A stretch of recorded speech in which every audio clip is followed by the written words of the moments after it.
Hey guys, Gunpowder Handshake back. Doing an update on the 1911 I had. I've talked to several friends. Just wanted to do an update on two things, mainly a shout out or a recommendation. If any of you guys like dressing up the 1911, I recently purchased a barrel bushing compensator. Now, I know there's a huge argument out, does it do anything for the gun? I will have to say, as far as weight wise, it definitely adds weight. Some length to the gun, you can tell. Other than that, very, very minimal amount of recoil, and like I said, I think that's only because of the added weight. I think the slide's actually back before any of the gases escape.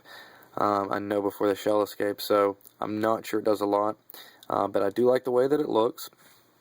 Now I did go with the black on the stainless steel. I've seen a lot of guys with the black with the stainless steel comp. I kind of wanted to do the reverse. For my last videos, I've also added the Hogue grips. Now this gun probably has about, I'd say 800 to 1,000 rounds through it now, and as you can tell by it, yeah, not really any scratches, in really, really good shape, and there's a reason why. I recently had to send the firearm to Springfield. The reason for is the plunger tube here had actually backed out. They had to add this safety. It's an extended one, which is nice. I had an extended one already on it, but a little different style. I really like this one a little better. Just because of the, it really matches. The other one had checkering. This one's not. It's not sharp. It's really nice and smooth on. Just so you guys know, unfortunately, this camera I'm using, I'll go ahead and show you. You can see that it's opened. I'm having to hold it with one hand. Unfortunately, the only camera I had no longer works, and I'm having to use a phone camera at the moment. It is a new phone, so hopefully the camera will come out nice for you guys. I really need to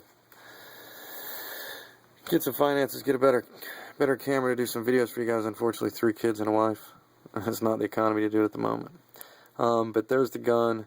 Really nice polish to it. I did want to show you guys just it really cleans up very nice. It's a great looking gun. I really like it.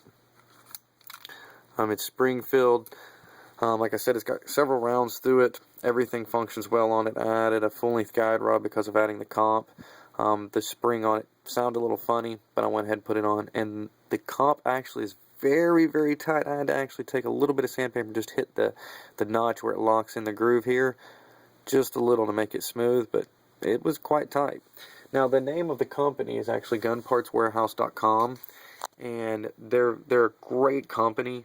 I ordered it. It was about 5 or 6 days is what they said. It actually arrived, and I'm wanting to say maybe 3 days, something like that, something in that range.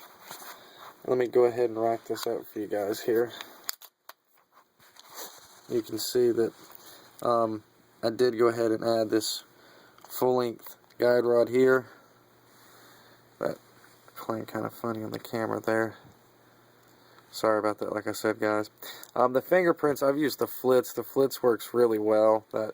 That's part of the problem. It is extremely, extremely shiny. Now, when I got the gun, it wasn't quite the shiny. Like I said, I've used Mothers and then Flitz over it. But I did like the comp in the front. It was about 46 bucks. Gunpartswarehouse.com has got them. Like I said, they did an amazing job as far as getting them here really fast. So I really enjoyed it. I just wanted to do the update, guys, show you a little bit about the gun.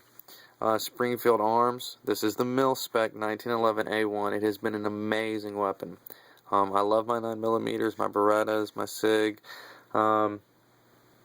Great guns. But this one, there's just, if you own a 1911, then you know what I'm talking about. There's just something to be said about them. I'm not knocking any of the other guns. There's some guys that knock Glock. Some guys, oh, 1911, oh, Glock. Each one of them have a purpose. To me, if it was a shooting match, this is what I want. If it was running through the woods, needing a self-defense weapon, not worrying about falling in the water, falling down onto something, scratching it up, Glock is the way to go. I mean, I think it's a great service weapon. What I don't, and no complaints on it, I mean, you can hit the bullseye with either one of them. To me, that's more comfortable to shoot 50 to 100 rounds at a bullseye with this than it is a Glock. That's all I'm saying. Just opinion there. And not one's better than the other one. Granted, the Glock is a lot cheaper than this. I will jump behind Glock and say that. $500, $600 you can have you a nice Glock.